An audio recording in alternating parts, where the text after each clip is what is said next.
I'm lucky to have this pen and paper to glorify the thoughts created inside my well-constructed, complicated mind. Translated the rhythm and rhyme, a curious bystander stood nearby to catch an earful of sky. I'm just an average guy with hopes and dreams. I can't swallow my pride now knowing why. Tears of a clown disappear before a hit in the ground. I'm just an MC trying to amplify the sound. Let the vibration hit your heart. Your imagination is what I found from the very start. It's just slowly ripping me apart from the inside out. Without a lyrical doubt, I feel free with these words pouring out my mouth. Day in and day out, a true poet speaks. Will they send in 2 weeks? I'm just another ghost underneath the bed sheets, where my voice just might haunt your dreams. Life is double what it seems to be when you're on that quest for that skeleton key to unlock and open doors of opportunity.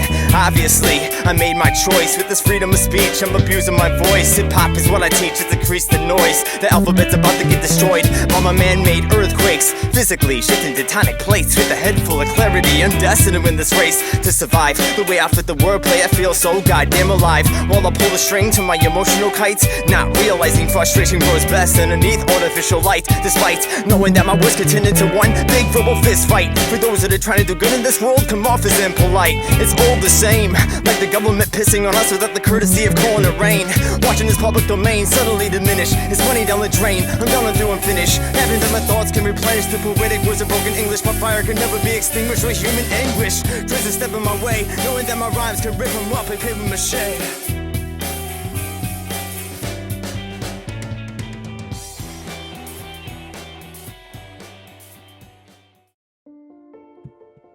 Hey, it's your boy, Dustin from the Flying Chairs, The Rise Podcast. And today, oh shit, you won't believe it. I got my homegirl, Heidi Pop, with me co-hosting. And I got one of my favorite guests with me. I got my boy, Mikey. He's back and he's ready to talk about his new book that I'm just very eager to talk about. It's called Innerspace of Outerspace, Exploring Other Worlds Through Music. And it is very awesome. I actually, the little blip that you gave me to read, it was really, really awesome. And I love the connection between like the ancient cultures using music. It's not just like music, it's deeper. Right. Like opening portals, or even like moving rocks with frequencies to everything. Like it's like the reason why we have even storytelling has to be through music. You know what I'm saying? Always talk about why does it have to be through that? Maybe it's easier to remember. Maybe there's a certain remembering of their past and past lives and stuff. Again, like you're right. There's something about it. I was once in a band and I love music. Since I was a kid, I was always jamming. So yeah, I definitely know what that feel. When I hear those drums, I'm like, oh shit, here we go. Well, that's it. Yeah, that's it for sure. I mean, it starts when we're babies, like twinkle, twinkle, little star. You know, and it's that, and it's sung. You know, when you think about it, storytelling was sung. You know, the Iliad, the Odyssey, the Rig Veda, the Bhagavad Gita, they were sung. Yeah, and and ours that was born through song, right?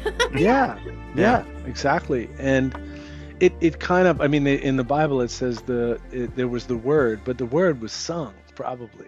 I think, but it just kind of, it just makes sense, and as you said, it speaks to us, Dustin, on the deepest levels. It goes back beyond our own childhood. It goes back into the primitive form of human consciousness, and really beyond. I'm saying it goes back to not to the beginning, because I don't think there is a beginning. I think it's more circular, which is like the rhythm of a song. The universe is more like a song than it is a machine, in my opinion. I like that. Yeah. Mm-hmm. And so there's that, and I think we connect with it on so many levels. It can connect on the most basic level. This is something I'm often saying, that who doesn't daydream when they listen to music? Who doesn't drift?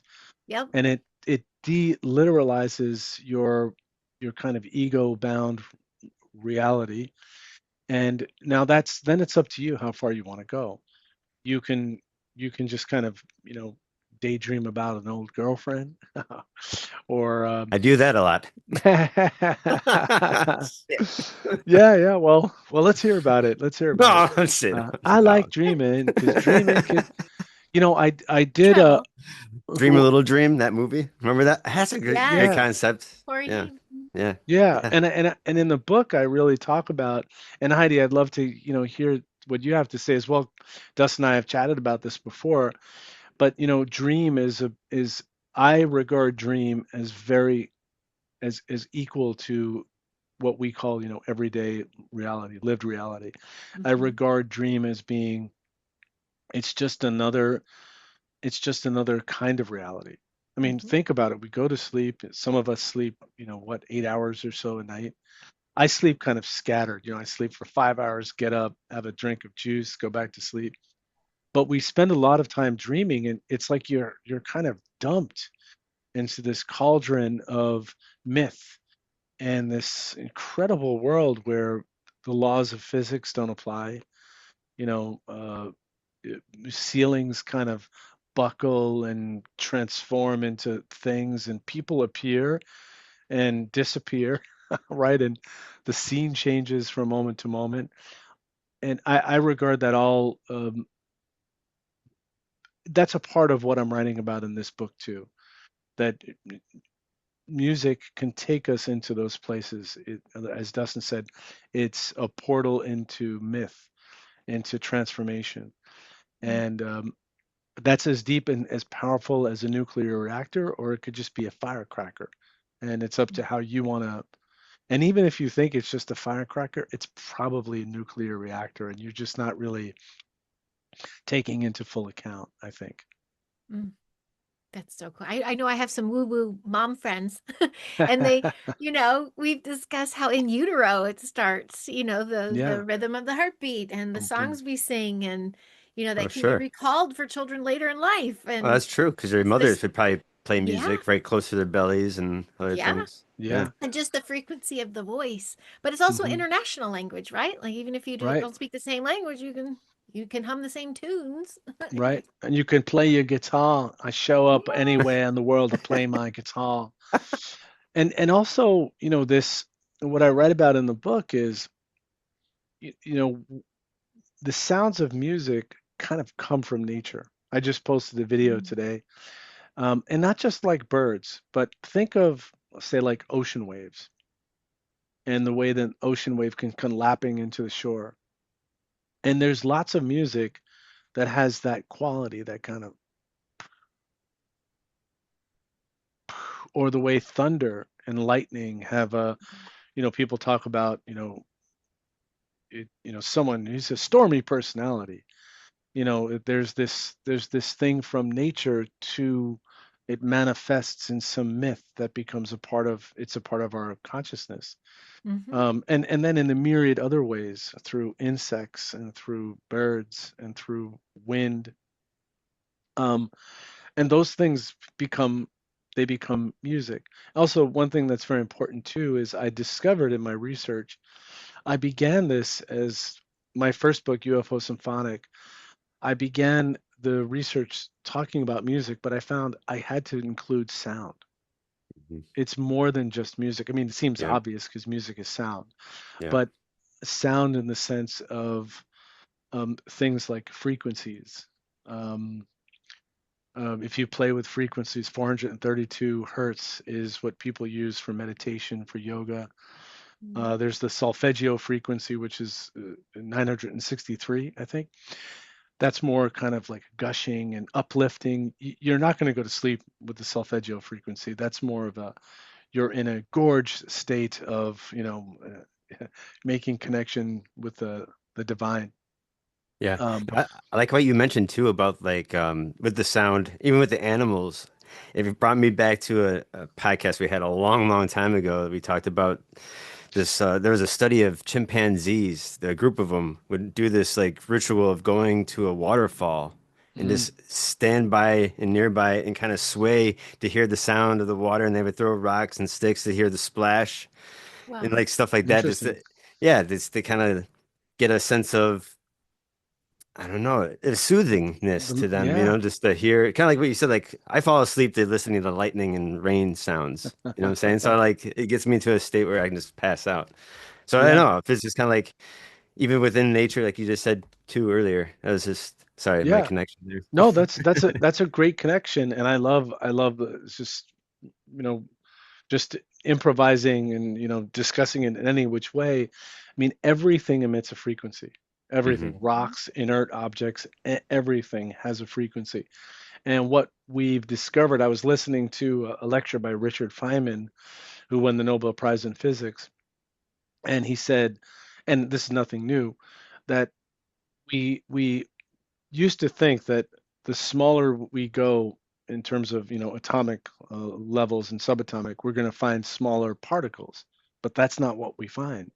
What we find are vibrations.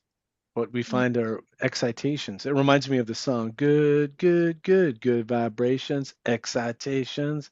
My friend Suzanne brought that up, telling me, reminding me, I forgot that there is that connection. But Feynman says that vibrations, and then he talks about excitations. Now, I don't think the Beach Boys got that from him, but what are vibrations? I mean, that's what music is, vibration.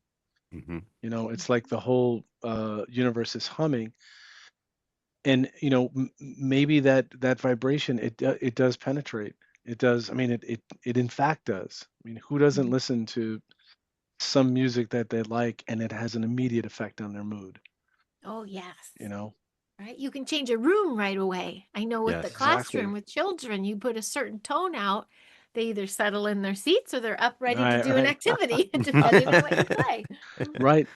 Yeah, I mean, were their favorite when you were teaching children, because you said you taught, what kind of songs did they like? Lullabies, or what did you play for them? Honestly, a lot of bells and Mm, different frequencies, interesting. depending upon the time of day. That would be the transition time, and it would be the start of the day or the end of the day or to move Mm, into something. And then we would just riff. We would just with our bodies or with anything we found, we would just try so, to create some sort of rhythmic harmony and then move our body with it. I know academics wise, we'd even be up clapping learning our math because the right. music and the Yeah, rhythm sure. would help us retain the knowledge like in our fascia. It was so Sure. cool. Yeah, that Yeah. makes a lot of sense. And we were talking about poetry, and it's rhythmic, it's metric. It's you can remember iambic pentameter. It's easier to memorize than you realize because it has that kind of like, to be or not to be, that is the question, whether it is nobler in the mind to suffer the slings and arrows of outrageous fortune or to bear arms. And it's poetry takes us to a place that is definitely musical. Um, I think in our culture we kind of separate it out. We call there's poetry, then there's music, but in some cultures you sing the poems. You're Mhm. not shy to sing them, and there's that instant change, like you said, Heidi, of mood, in that when we begin, and I don't believe in this hierarchical thing. So the title of the book is The Inner Space of Outer Space. I mean, the magic is right here. The farthest distance to where I am is right there. It's I don't believe that we scientists talk about, how could we get to Alpha Centauri? We'd need to fly by blah blah blah, and that seems so pedestrian. I mean, how we get there is we dream, in my Mhm. opinion. You know, uh, but heck, where was I going with that? What was I saying? Because I lost my train of thought. That's so good. I was, Yeah, I'm were like, you starting to whoa. tie it to the inner Oh, space? yeah, here's the thing. It's great when you lose your train of thought because that means you're really into what you're saying. Yeah. So the inner space, thank you, Heidi. The inner space of outer space is that it's like as above, so below. So it's not that I'm looking up, with my telescopes. When I'm looking up into my telescope into the deepest part of space, I'm really looking in here. I'm looking inside, and when I'm looking inside, I'm going the farthest out. I mean, we are the eyes of the world. We are, we're just the universe. We're this incarnation of it. I eat food that comes from the soil that was uh, enriched by the sun and by the rain, and I'm all of my particles come from the earth. I mean, I'm just walking clay. I'm just a piece of the earth Yeah. walking around for a while. So cool. And where I was going with that, it's amazing when you can remember. Where I was going with that is when we begin to sing or we begin to use poetry, it's sort of like we create this sacred space. And I mean, all space is sacred all of the time, and it's not that this is better and this is lower, but we know we're in a sacred space. Mhm. You know, like when you're in church or you go to whatever uh, spiritual practice, you ring a bell, Heidi, right? Bong. Now you've kind of you've made sacred that space, and we can Mhm. begin our prayer, or our recognizing of the beauty of this world, whatever that is. But there is that thing that music suddenly ding, it awakens in us that that place of dreaming, that place of really transportation. Mm. It's sort of like, people talk about UFOs. They're always going somewhere and flying somewhere and coming back and going. Um, my friend Earl, who the book is dedicated to, we were having that conversation. UFOs are always going somewhere, coming back and zipping, Yeah. and Yeah. there's all this movement. Uh, where are they going, and where are they coming from? Big question. It is. Do you Yeah. guys have any ideas? The Ooh. oceans. The oceans. Yeah, The yeah, ocean. maybe. Yeah, Since the sure. dawn of time. No, but I love even like again with frequencies and like I love how if you've seen like those they put like sand on a piece of paper and they hit it with Right. different vibrations. It turns into different patterns and uh I think that's amazing, right? Like Yeah, and yeah. if you even think about I think that might be like a universal language with even the ETs because the movie Close Encounters of the Third Yeah. Kind. Bum, bum, bum, bum, Mhm. bum. It was so Yeah. heavily, so heavy in that movie since the beginning and at the end of the movie, because they were talking about the ancient or the people in different countries would actually be humming it and singing it. You know what I'm Hmm. saying? And until someone's on a keyboard going, okay, no, no, no, no. Right. Right. Yeah. I mean, let's like Heidi said. I mean, I can go to another country, and I can't speak the language, but if I can bring an instrument, Yeah. we're gonna have conversation. And Yes. Mhm. music is prelingual. So I learned in my research that humanoids were singing before they were speaking. So we had the anatomy to sing. And maybe Mhm. maybe we were grunting, but we were using our voice pre pre using words. Um, and there's so much contained in that. There's so much emotion, knowledge, information. I mean, words in a way mask a lot of that. Mhm. Words kind of maybe and I'm not saying that we don't need words and we shouldn't be logical and we need to have an orderly way of doing things. I mean, I couldn't be on this podcast and have a conversation if I weren't able to have a logical flow of thoughts, right? But at the same time, when the real profound ideas come from that dissociation from just the logical, the bound of logical thinking. When you think of the great discoveries, the double helix, and Paul McCartney conceived of yesterday in a dream, woke up and wrote it down. I've recorded it. So there's great potency there. Um, and the UFO in this book is sort of a spoke in the hub. So I look at it as um, it's sort of our modern. When I say myth, I'm not saying that it's not real. I mean to say that myth is dressed in the culture and in the language of the culture of that time. Yeah. Uh, you know, in the UK, you have accounts of lots of accounts of fairy sightings, Yeah. and Yeah. it's kind of particular to that. Yeah, I mean, and I I'm love. sure people have them here. Uh, I would love to hear about it. Um, you have people in Muslim countries have jinn encounters. Yes. You have Yeah. people from Catholic countries that see Marian apparitions. Mhm. Hmm. And it's no wonder that Kenneth Arnold in about post World War II, when we were using technologies and we were creating, ships that fly, technology, computerized technology, that we began to perceive the phenomena. I call it the phenomena in the form of metallic objects. Mhm. It makes sense to me. To me, it's our, and that's why I'm connecting it to dream and ego dissolution, that there is this larger, richer reality that we just don't see on an everyday basis, Sure. Yeah. because I guess just because it's impractical on some level, there is some Sure. impracticality to it. But Mhm. once that veil is broken, and that could be done in many ways. It could be done through meditation. It could be done. It happens in trauma. It's not uncommon that people have a traumatic experience and encounter someone who's no longer on this planet, or have a visitation of some kind, or Mhm. have some kind of encounter. Very, very common.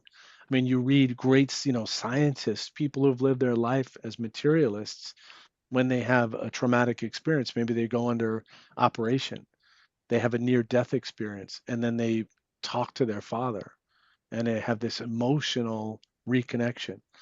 And so that's really what I'm saying, that music can take that veil down, and there's an infinite amount of possibility as to what we can discover. Yeah. I'll I'm pause there. thrilled to have this convo because music, getting to the root of music is frequency. And I always had thought it's the frequency that connects us to the multiverse. Like when you were Mm, asking about those ships zipping in and out, I Mm. was always in tune with, or what I aligned with is it's the frequency you emit is the kind of the contact you make, mm, whatever kind of realm it's in. And because right, I have been in places where you can be sitting in the same spot next to someone and you can have eyes even on perhaps a ship, and they can't see it. right. And they're in a different, just in a different Frequency. frequency. Yeah. And some are Yeah, just stuck in the 3D or operating at a low frequency and they're having a bad time. And others right next to them having the exact same experience are at this high awesome frequency. Everything is music, everything's rhythm. They're having a good time. right. Like it's just frequency work, right? It's Yeah, so yeah, fascinating. and there are accounts where people have some encounter, and they even get like burn marks on their face. Oh yeah. Uh, And their eyes are red, and there's the beings, the others, operate at a higher frequency, or yeah. maybe we're not channeling into our potential, or we aren't. We use very little bit of our brain. I'm sorry, you're going to say something, Dustin. Yeah, no, I was gonna say, I was even thinking on the other flip of the coin. You think humanity thinking about weaponizing sound and other forms of? Because I think about Jericho's walls and it was taken down by horns, right? Something Mm, like that come to mind to me. It's like, damn, our history has some things of like using absolutely. powers of the frequencies to destroy and do Yeah. other things. And even in Hindu texts, they have like these thunder weapons too. It's just the sound of it just will crush your bones and shit. You know what Yeah, yeah, the I'm saying? Vraja, like the lightning bolts.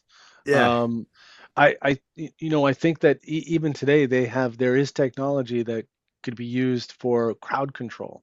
yeah, that's right. I think that So, is. Yeah, you can sort of release this frequency, and it's arresting, and even in like torture, Mm. so sure. any Oh yeah, beautiful thing could be also weaponized for sure. yeah, Um, in torture, people are you play something maybe at a loud volume, and you do it Mhm. over and over. You do it for 42 hours. You do it for continuous. You're going to break sure, someone down. Oof. sure. But it's interesting because people flirt with that danger, say in the form of a certain kind of music. You go Mm, to a heavy metal concert, or you go to a really loud music concert, and where the intention is it's going to be loud yeah, and you're into it. But yeah, that's a kind of flirting with it in perhaps like a controlled way.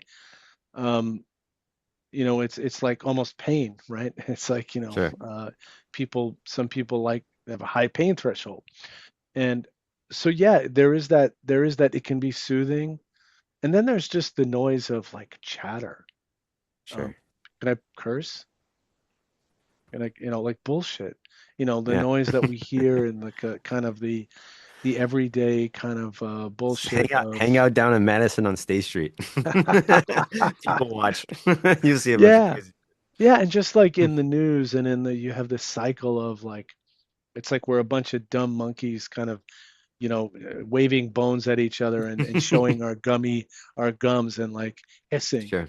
Yeah. Um and how unnecessary that is. And part of what I'm saying is that because I am saying a lot in this book, I realize I really I took on there's a saying that writing about music is like dancing about architecture. In other Mm. words, it's an impossible thing. Mhm.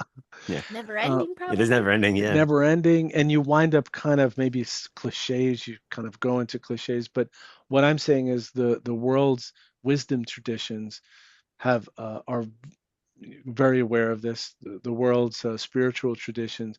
It's nothing new. It goes back to Pythagoras. It goes back to music of the spheres. It's in all cultures. You have in my other book, UFO Symphonic, I was writing about in Africa. You have healers, people who use music to heal, Yep. and the musician is like a doctor, brought in to heal a community because maybe there's some disharmony. Notice the word disharmony in the community. There's some bad blood, there's some fighting or whatever, and then someone comes in to, in our culture, we see music as it's this big stage for big money and like a pop star.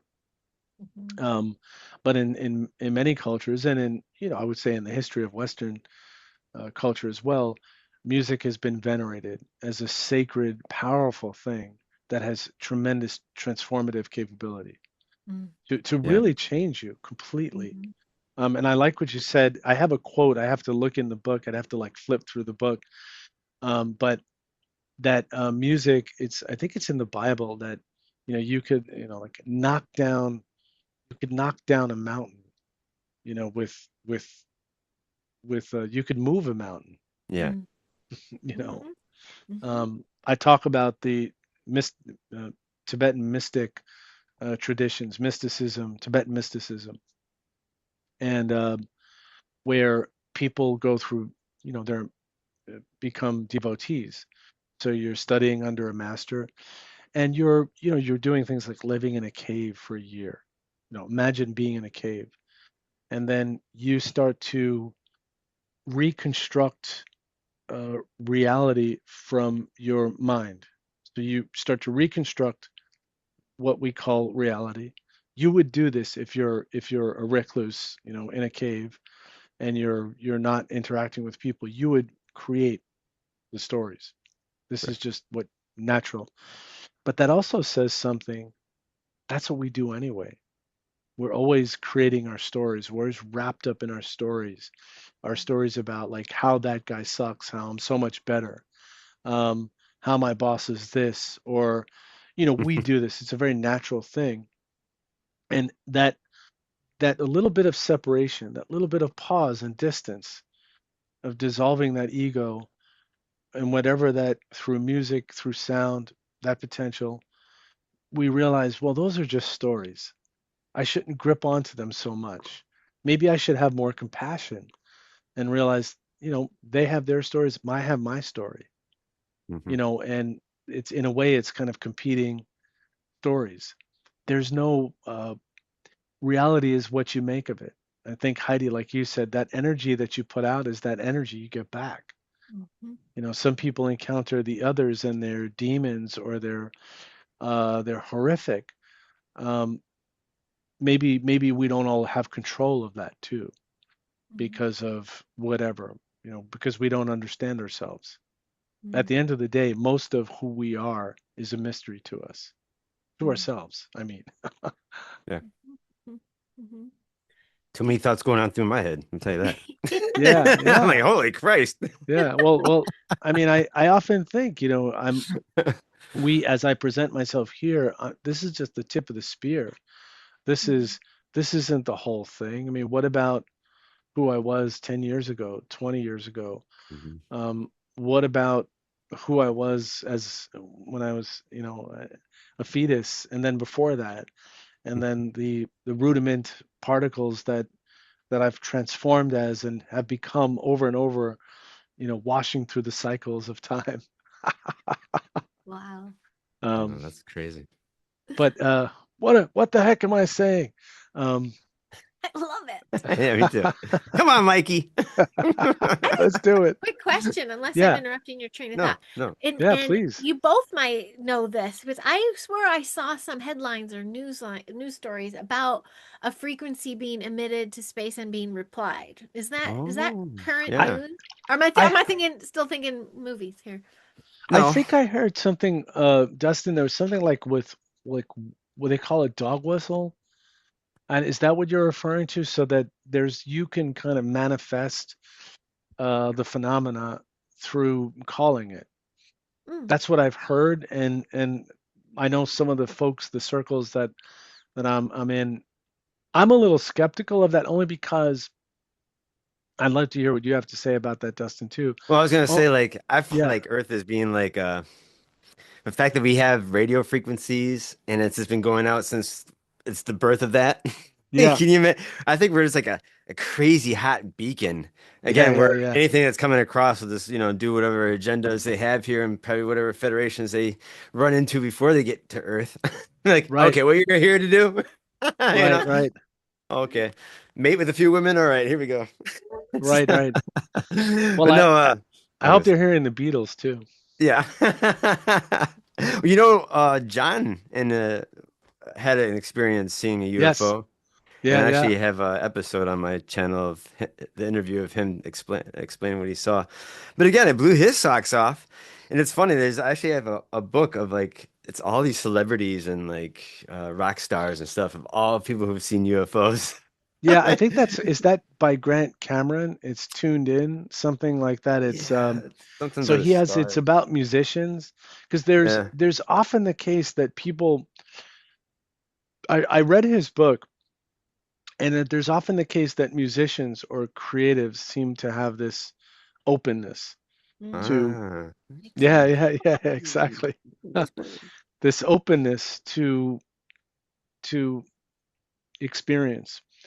Mm, And I read Grant's book, and he has they're sort of anecdotal. So in other words, this David Bowie had this experience, John Lennon had this experience. Yeah, I yeah. I actually went out and talked to people, and I said to them, "Can you tell me about an experience that involves music or sound, but it's is inexplicable?"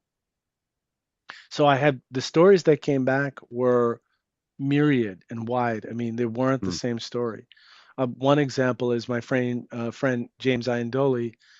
Um, he had he had an experience with he saw what at first was like a kind of amorphous plasma, like plasmic ball, but it mm. sort of became a UFO. But then when he looked closer, it was kind of this dripping, changeling looking thing. Oh, And yeah. he actually got into a car accident. And Oh. he got into a car accident. He was following it, but at some point he was very tired because he'd been working long shifts, and he went into this. He basically went into a near death experience. Mm, And what he said is he heard this incredible symphonic music.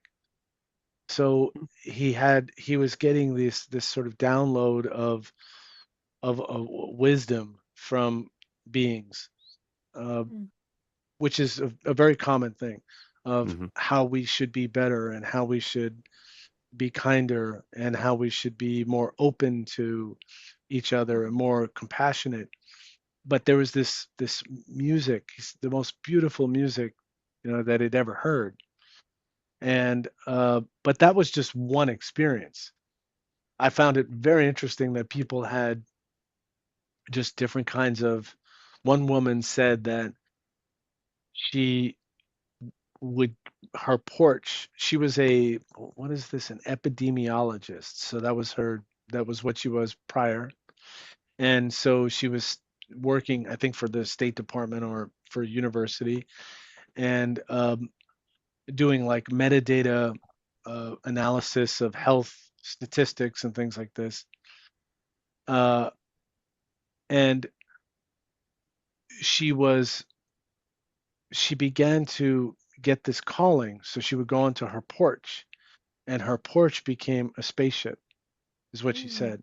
And she was told by beings to sing to heal others. Huh. And she was very emotional about this stuff. She was Mhm. very, very emotional. And she even made this connection that she was singing to someone, a different incarnation of someone she knew, but from like 200 years ago or Oh something. my God. So someone What? who, uh, what's the word for that? It's like an ancestor spirit of that person. So Um, just cool, interesting yeah, stuff. And then yeah. things about instruments. So it wasn't one kind of thing. An instrument that came to life, that was not playable and suddenly became usable, playable. And someone wrote a beautiful song about uh, a woman who had died young from cancer, and the flute came to life, and he was able to play this song, write this song with someone else, and then the flute just went away. It just was not usable anymore. So, Wow, Cool. that is cool. Wow. Well, I love how like some of the autistic kids are really drawn to music and just like mm, I remember hearing like this one case is back in the 60s where a super extreme case of autism kid couldn't like do anything, but his mother realized that he started hearing music coming from the living room of the piano. She's like, "Who the fuck is that?" yeah, And she yeah, comes downstairs, she sees her son that she never knew could ever do anything of any sort, but yeah, became like yeah, a savant, you know? Like, what the fuck right, is this? But no, yeah, it's just, or even people who have extreme brain injuries that come back and then they have some awesome talents of like sculpting art or playing yeah, music they never played before, and they're just like, fucking knew it. yeah, That's amazing. Right? yeah. It's And I all, heard I heard this story that was so cool. I listened to the BBC, and there's a podcast called, I think it's called Soul Music, and this guy who loved, I think it was Rachmaninoff. I don't remember the composer, but he loved this piece of music, and he went into this decline. I don't remember what it was, like his liver failed something, and he went into a decline, and basically was on life support, and people were saying goodbye to him, and his wife put up to his ear or something this piece of music that he loved. Oh. And then they saw, like, suddenly his vitals began to, sort of slowly Oh. climb back to normal. And what's interesting is that he then came out and he recovered.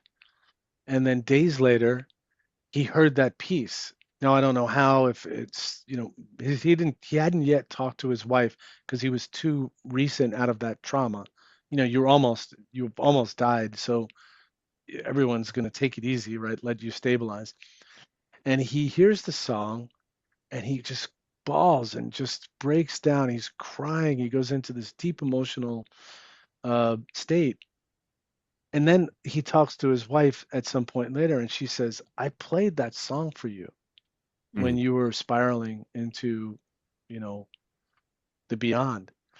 And so somewhere in his unconscious, that must have registered, Oof. So that was like throwing a fishing line out, and just reeling him No. back in. It's like Stranger Things. Yeah, yeah, right? yeah, When you watch, yeah, yes. yes, yeah. Brought back the classic with that one. Yeah, And Oh and my you could gosh. tell by these, I mean, these people were, this was not this was not something they made up. This was Hmm. something that, like, who would tell those things, and those kind of, with between husband and wife and near sure. death, this is no laughing, it's no goofy thing. Um, it's a real thing. So I thought, Mhm. and think of, I've said this before. Think of when birds sing. When do birds sing? Mm. They sing when they're courting a mate, right? Yes. And they're Hmm. trying to show off, like, hey, check this out. I got this tune. Uh, they sing when they're alerting the community to danger, and Mm. their beeps can be beep beep beep. They will get more rapid when the danger is approaching. Sure. So Mm. as danger approaches, they're alerting people around, hey, something's nearby. Corvids will, when one of them die, they'll return to that spot, and they'll Mm. sort of, they'll gather, and they'll, make noise, and um, it, it's almost as if they're kind of, it's funeral, kind of having a, Mm. a moment of recognition, right? Yeah. And then what else do birds sing? Just the sheer joy of being alive, you Sure. Right. know? I was gonna say too, I think peacocks are like a natural alarm system. That's why a lot of gangsters have them around their yards Oh, and shit. really? You didn't So know what do that? they do? I don't know what peacocks Just sound like, like. oh yeah, just they're super loud and they'll just if Oh, anybody's getting really? near, they just kind of Yeah, make a yeah. noise, kind of like a That, dog. that's that's so funny. That would make like a great skit, because if you think like Heidi, I think you gangsters. and me might have to do a skit together. Yeah, you guys got to do a skit for that, because you think You should like, What? see Heidi used to be doing skits back in the day in oh yeah, California, and I had yeah, so much fun. she did the zombie girl. Oh oh my God. cool. I have Where, to send you the What's video. It that? is the best. She plays the zombie girl. oh That'd be man, fun. I gotta see You're it. so Where in Uh, funny. California, Heidi? I was in Los Angeles for Ah, 25 years. I just wow, moved to Wisconsin 2 months ago, 3 months ago. in my wow. neck But of the That's a woods. big yeah, change. yeah. Kind of back home though. Wow. I'm kind of back home. Yeah. Yeah, Um, I wanted to ask you about your book. With yeah. all this knowledge you have, is all of what you've been sharing today in the book, or are you connecting? Is it Yes. is it really ET, or is it the multiverse and quantum and It's you know it's a all, kind of, it's a mixture. So what I realized, and that's a great question, is that what I realized is that as I said, the UFO is a spoke in the hub, and that there are this is something world wisdom traditions have been talking about since humans have been scraping things on, cave walls. And so, yeah, I do cast this big gigantic net, and I don't think, what I tried to do was to make it easy to read. mm. So maybe That's I'm cool. talking all over the place, which is actually kind of fun. I like Yeah, it to is. just have No, this you're not all over. rambling. Yeah, We're no, on that's the Um, great. ride with you. yeah, Yeah, it's we no, are. We're thank you. We're like cruising. we're scooting around. But I do go through. I actually go through some composers, and I talk about a few composers. Sun Ra, who was a jazz musician, who was he had said that he was visited, not abducted. He was visited by beings to create music that would make the people of Earth more harmonious. So this was a musician that he's born in like 1914 or so. He was a jazz musician, far out guy, super bright, interesting, and the titles he read everything. He read Theosophy, Rudolf Steiner. He Ooh, read Jung. love- You like Steiner? It would make sense. You that was would. that was my education. That was my class Oh, curriculum. really? Diner. Yeah. Wow. And what kind of stuff did you teach? I would love to know. Did you get into his esoteric stuff, or A little bit of the woo. We yeah? it was a homeschool learning center, so it was but based with Steiner philosophies and Okay, curriculum. So the rhythm of the day was really childhood learning, but it was the mind body will of the child, connecting the child to source. So, interesting. and that Yeah. was, a lot through music. We introduced Mm-hmm. music at a very young age and movement and finding the rhythm of the day, finding the rhythm in everything, Mm, especially in here. right. So Right. yeah, That makes a ton of sense. yeah. And so Sun Ra was into all that kind of stuff. He Mm, was into. It's interesting. The Theosophists, so Madame Blavatsky, and then Anne Besant and others, they believed that music was a thought form. So music, it existed in the astral realm, Mhm. and the way we get to the astral realm is through softening, through that deliteralization, because it's invisible. We can't see it, but music can help us get there. Sound can help us get there, and that in these thought forms are like architectures. They're architecture with integrity, with real sturdy things. And if you think about it, it just makes a ton of sense because music can change the world. I mean, look at the Beatles. The Beatles, you see Yeah. that first album of the Beatles, and they're like these young looking lads, with short hair, and they're sort of adorable with their little. And then you see the Beatles, they took the whole world, they took the Western world They did, yeah. They went through, to India. went to India and like basically turned on the Western world to this consciousness and to Indian music, which was very steeped in spiritual practice. And the ragas have that droning sound. And even What's Tomorrow Never Knows, it has the because droning is hypnotic. It takes Hmm. you, bagpipes drone. You Oh, can drone in prayer, um, chanting. I mean, there's a million ways. Um, but going back to the book, as you asked, Heidi, so I look at a few composers and how they used music they were syncretic thinkers. They brought different religious, spiritual ideas together, and they made this music. They made their music in a kind of in a philosophical system, and they were very conscious of ecological, uh, you know, remembering that the earth is a living being and being respectful, and um, we are connected to the earth. In indigenous, I think it's in Dine, the word for mind is the same word as the word for land. Mm.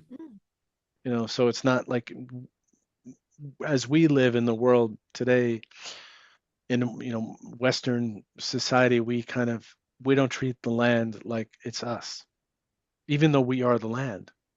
mm. True. We pillage it, we throw garbage, we have zero respect for The consuming. Kachina are very mad about it, by the way.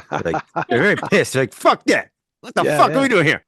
Yeah, I mean it's insensitive, to not be respectful to uh, we we should be thankful to the riches that allow us to live and to be safe and comfortable and not hungry, starving, and all of that. So yeah, I go through these musicians, these composers, and I explore their music and how they're connecting to these ideas. Really, is what I go through. Um, Cool. which was a lot of fun. I made contact with Stephen Halpern, who is one of the founders of New Age music, and he was kind enough to chat with me and give me some uh, interesting tidbits. I mean, New Age gets kind of a bad rap because it's sort of music for yoga and music for whatever.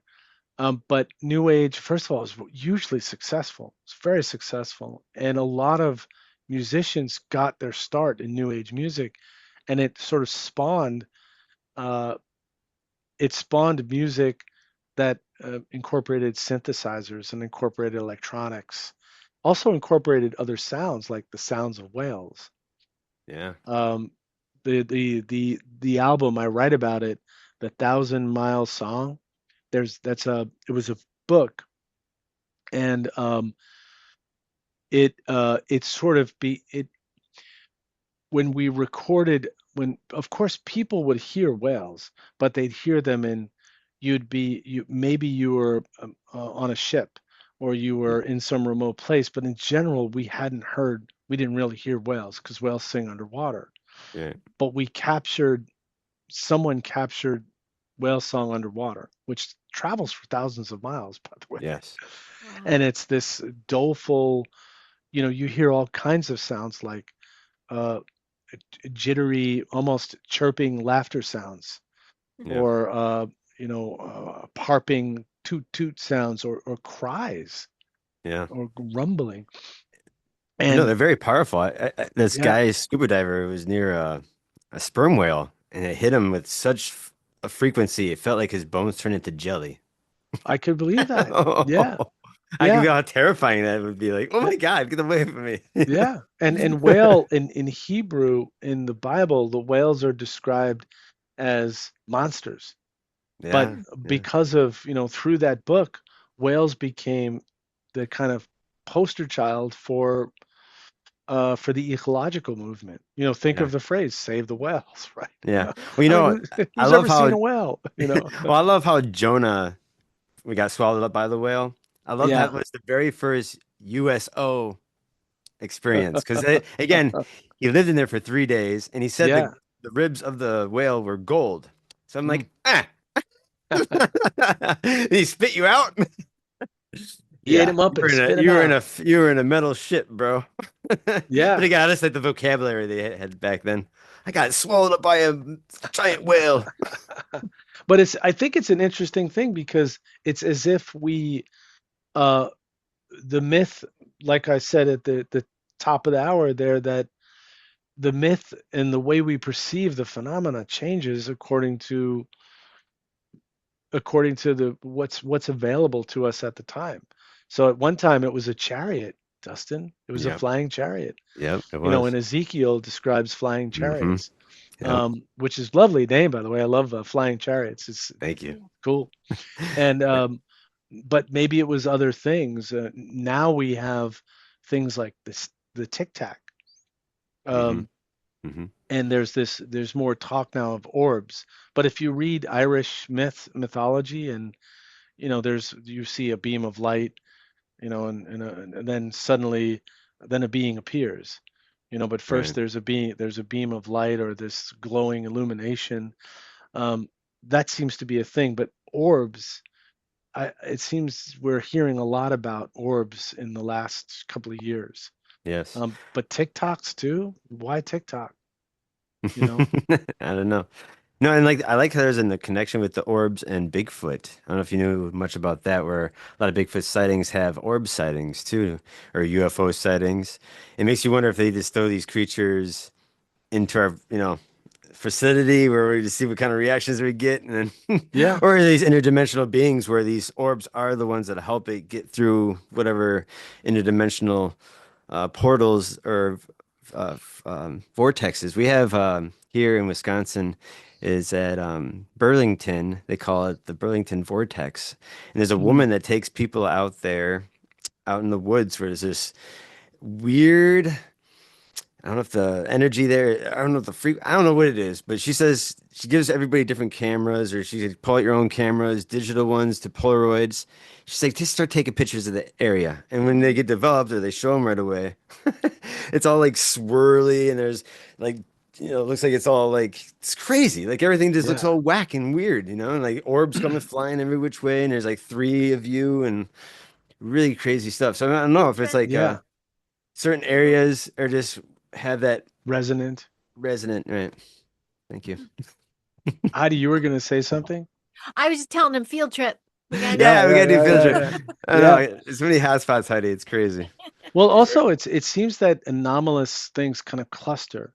So there's, when high strangeness happens, it tends to, it's not a one-off always, but there's this, people have experiences that you see a UFO, you saw a Bigfoot, you had another kind of experience. They cluster. And again, I don't think this thing is, it's like when, if you read a tarot, you can't demand of it things. You have to sort of submit to its will. There's a dialogue. I don't just call it down and announce things. Yeah. These things occur in the way in which they occur, when they want to, and we sometimes get access to them by unexpected things, unexpected through a traumatic experience, through a near-death experience, through an out-of-body experience, whatever, what have you. Maybe it's a state of mind, maybe we're receptive, but it's not like we're entirely in control. I don't Right. Yeah. believe. Yeah. Makes me like think about this guy too in Wisconsin, up in No. Poland, Wisconsin. It's a small town near like south of Green Bay. And this guy claims that UFOs have been hovering and landing on his property for years, where he just like built a giant spaceport that right here, where it's like That's cool. got your cable and your George Foreman grill and shit. Nah. You know, He's probably getting like reruns of Honeymooners too. Yeah. Mork and Mindy. Yeah. Right, right. So yeah, he takes people on tours on his farm and just tells his stories, and yeah, it's Hmm. really interesting. Interesting. Yeah. But it makes you wonder what is there certain areas that have frequencies or just higher? I don't know. Does rocks, Yeah. kind of show off a frequency? I have no idea. So It I just thought, seems, I mean, I've come to the point where I feel that we have to keep an open mind, Mm. that, anything is possible. I mean, the science of 200 years ago would we could never have predicted the things we see, and the science 200 years hence will is unimaginable. Imagine 1,000 years. Imagine 5,000 years from now. mm, And we tend to think, okay, we've got it all figured out. We've one-upped the universe. I got you. I know you, Ratter. But I don't think we do. mm, We're smart monkeys because we can do things and we make amazing technology. You have to be acknowledge that, mm. but we don't know it all. We know little bits of it. We occupy a little tiny corner of the universe and claim, stick our flag into the soil and say, "We got it. We know this." I find it super scary that we only know 8% of the ocean. That should just terrify everybody, right? Yeah, What the yeah, fuck? yeah. I mean, shit. And it's a big planet with a. Yeah. They say I forget the guy's name. He's the he's been on panels and stuff. I forget his name, but he says like we know, you know, some tiny portion of the ocean and we have not explored it. And as you were indicating, you were hinting to, that could be a place where that could be a source. It doesn't have to be outer space. It could be just right here. Yeah. Um, I mean, it is. There's so much intelligence. There's so much uh, sentience that's happening right here and now, and we're not paying attention to it. Mm. Birds and singing and trees and forests with their complex communication. I mean, uh, trees can communicate that there's a disease coming down this way, and they communicate to each other through chemical channels. And Uh, fungus. fungus, Fungus. And I thought yeah, that was awesome. Like, to think about the whole jungle has this Reptilian. Yeah. connection and yeah, talks to each other. If yeah, one is sick or one has like a parasite or something, like they right, those different nutrients or to stop the things. But again, it yeah, makes it sound like it's like an avatar world where like It kind this, of is, though. yeah, yeah, But then the yeah, distraction is how it was created to, I think, prevent us from tapping into it so that we mm, just, yes, yeah, it's distraction everywhere. And if that's human created, I think. Whereas this yeah, avatar world, we're living in it. yeah. And it's, I think the powers that be would rather have us, just kind of Hmm. buying, stupid things we don't need, and being concerned with things that are not important, because that takes us away from our own sense of, not that there is divinity within us, and there is within all of us.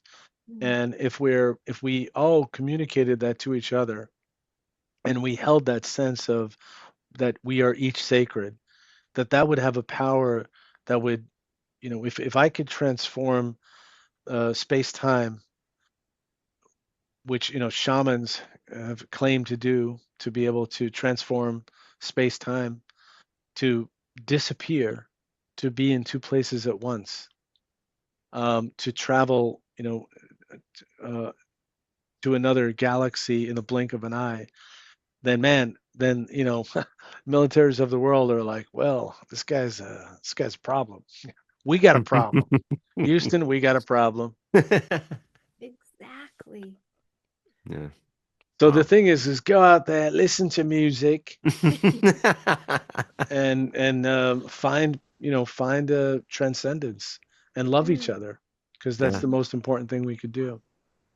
that's awesome. I love that. I think I might take one of my. I used to be in the band called Bird's Eye. I might take one of my songs and throw it in the beginning where I have the AI and stuff. Yeah, It's kind of do it. cool. You know what I'm saying? It's kind of like I love your my. AIs. We looked so cool together, all of Don't us. we? Oh my Really. God. That is like a movie. Yeah. I killed My it. s- my son was like, he's like, Dad, but you it looks like you took a, you got like 20 years younger or something, and I'm like, Yeah, come on, whatever. man. Come on, man. I think you still look like that picture. Yeah, I do too. I mean, I see myself still Yeah. looking like that. Only when I look in the mirror, but Yeah. uh that then I discover what's going on. But no, it's very cool. I love that object that we were like, that kind of glowing, cool object. And thank you for sending it to me too. So Yeah. I threw it up. If you go on Amazon, you'll see that I've uploaded that video. So Oh, check it out. oh, that's really cool. Yeah. Ah, So I'm it's honored. basically an artifact. We're all there. That's all cool. No, thank you. Yeah. Oh man.